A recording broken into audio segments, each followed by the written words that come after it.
আল্লাহ তাআলা এই সত্যই প্রতিষ্ঠিত করে দিয়েছেন। রব, এখন তোমার কাছে দোয়া করি, তুমি তোমার গোলামের হায়াত বৃদ্ধি করে দাও।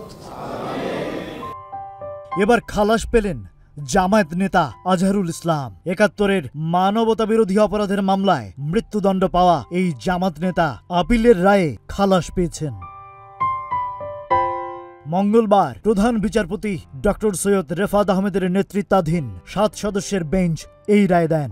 মুক্তিযুদ্ধের সময় মানবতা বিরোধী অপরাধের মামলায় ২০১৪ সালের ৩০ ডিসেম্বর আজহারকে মৃত্যুদণ্ড দেন আন্তর্জাতিক অপরাধ ট্রাইব্যুনাল। ওই রায়ের বিরুদ্ধে ২০১৫ সালের ২৮ জানুয়ারি আপিল করেন আজহার। শুনানি শেষে ২০১৯ সালের ৩১ অক্টোবর আপিল বিভাগ মৃত্যুদণ্ড বহাল রাখেন।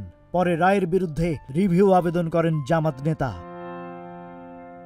গত ২৬ ফেব্রুয়ারি আপিল বিভাগ রিভিউ শুনে ফের আপিল শুনানির সিদ্ধান্ত দেয়। মানবতা বিরোধী অপরাধের এটি প্রথম মামলা যেটি রিভিউ পর্যায়ে আসার পর ফের আপিল শুনানির অনুমতি পায়।